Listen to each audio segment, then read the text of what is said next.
Decadência e Submissão, por Olavo de Carvalho, 23 de dezembro de 2015.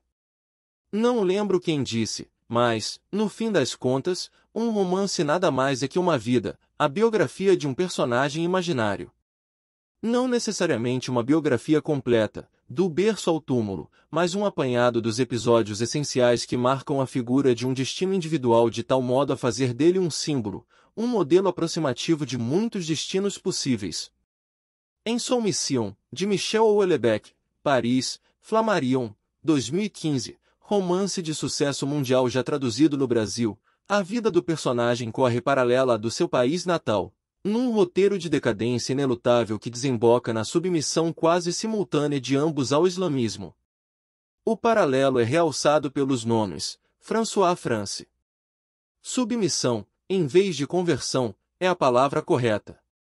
François e a França não se convertem ao islamismo, caem dentro dele como corpos fatigados que desabam na cama.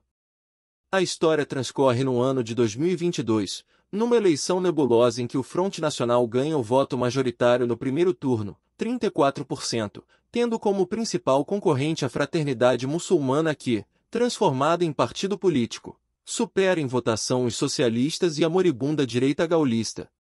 O Front representa, em teoria, a identidade nacional francesa, mas muitos católicos lhe sonegam apoio porque são demasiado terceiro-mundistas, SIC. Cenas de violência acompanham as eleições, mas, como só são noticiadas na mídia com muitos dias de atraso, tudo transcorre numa atmosfera de aparente normalidade. Para evitar a ascensão do Front Nacional ao poder, as facções minoritárias se aliam à fraternidade e elegem presidente muçulmano Mohammed Ben Abbas. É o velho mito comunista da Frente Antifascista restaurado, agora sob patrocínio islâmico. O novo governante é um homem simpático e moderado, que mantém a ala radical sob rédea curta e faz toda a sorte de concessões gentis aos partidos aliados, insistindo em manter sob controle islâmico tão somente a educação nacional. De início estão todos felizes, porque parece que nada vai mudar substancialmente, mas François logo percebe a profundidade das reformas introduzidas por Ben Abbas quando vai dar suas lições de literatura na Universidade de Paris III, a Sorbonne. E vê que a mais tradicional das universidades francesas, agora subsidiada por bilionários sauditas, virou oficialmente uma instituição islâmica na qual não há mais lugar para um agnóstico. Pouco após a demissão, convidado a dirigir a edição das obras do romancista J.K. Joris Carl, Os Mães para a Bibliothèque de La Pléiade, ele vai a uma recepção elegante promovida pela editora Gallimard e nota que ali só há homens. As mulheres, no Islã, ficam em casa. Na escala maior da sociedade as mudanças não são menos portentosas. Expelido o sexo feminino do mercado de trabalho, sobra emprego para todos os homens. Da noite para o dia, a França mudou de identidade sem nem mesmo perceber. Ben Abbas, o salvador da pátria, já sonha em integrar na Europa várias nações muçulmanas e restaurar o Império Romano em versão islamizada. Ao longo da narrativa espalham-se muitas observações exatas sobre a lenta e inexorável decomposição cultural e ideológica da França, cada vez mais desprovida de uma autoridade moral e intelectual habilitada a infundir um sentido de ordem na vida nacional. Quando os partidos políticos, a igreja, a maçonaria, a intelectualidade e até o movimento nacionalista se mostram incapazes de compreender o enrosco em que se meteram, a entrada do Islã em cena surge como um alívio improvisado e humilhante, mas necessário. A nação confessa sua bancarrota e, com um pragmatismo entre derrotista e cínico, sem alegria nem tristeza, submete-se ao inevitável. Além de mostrar claramente aquilo que ninguém quer ver, que a força do Islã na Europa não está no terrorismo, e sim na imigração em massa, a islamização da França, tal como a descreve Houellebecq, ilustra, mutatis mutandis, o conceito de revolução passiva de Antônio Gramsci. Igualmente oportunista e leviana é a conversão do próprio François. Ela é magistralmente descrita sob a forma de um paralelo inverso com a biografia espiritual de J.K.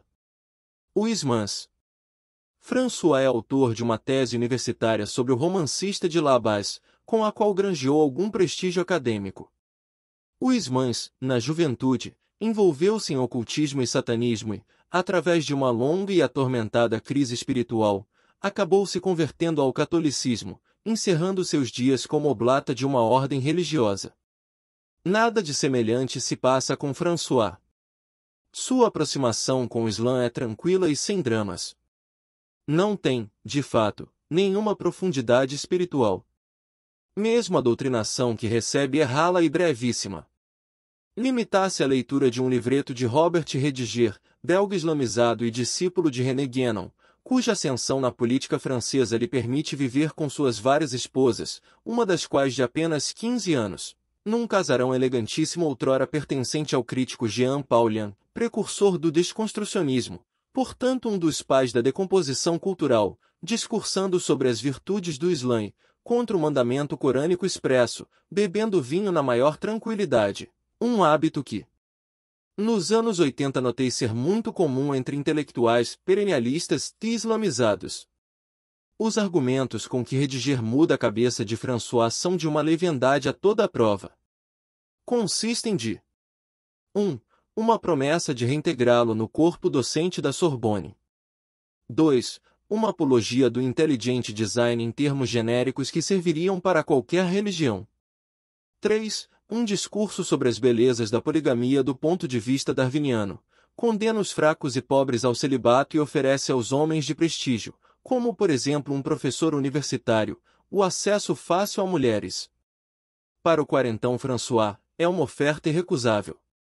Após perder sua última namorada, uma moça judia que foge para Israel para escapar do antissemitismo crescente na terra do capitão Dreyfus, ele se convence de que já não tem sex appeal, de que sua vida amorosa chegou ao fim, busca alívio na bebida e nas prostitutas, com as quais se entrega a toda sorte de extravagâncias eróticas sem nenhum prazer. O que Rediger lhe oferece é a restauração, por via legal, da virilidade evanescente. No Islã todos os casamentos são arranjados à distância por meio de alcoviteiras e da instituição dos dotes, poupando aos tímidos, fracos e velhos os desafios da conquista amorosa e favorecendo, em vez dos atrativos viris, a mera superioridade financeira. Nem François nem seu novo guru percebem que isso vai contra o princípio da seleção natural.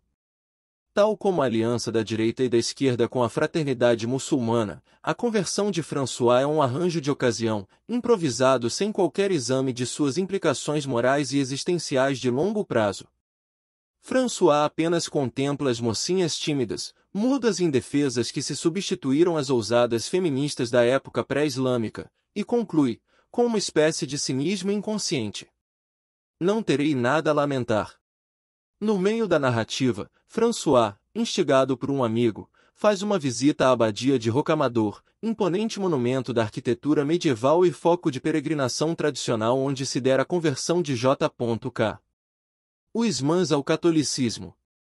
Mas justamente ali, onde o autor de La Catedra lhe vivenciara as mais profundas e arrebatadoras experiências espirituais, ele sente uma vaga emoção estética ante o ritual gregoriano e sai imune a toda mensagem cristã. Sem nenhuma hostilidade especial ao cristianismo, ele aceita sem exame nem entusiasmo o argumento de Rediger contra a encarnação, baseado exclusivamente no desprezo à espécie humana. Deus não desceria do seu trono de majestade para se misturar com essa gentalha.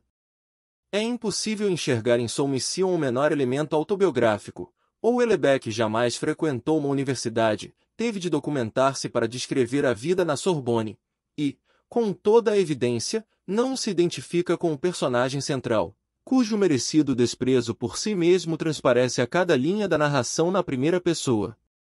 Houellebecq é um daqueles gozadores a um tempo sádicos e discretos, que demolem tudo sem dar a impressão de estar fazendo nada demais.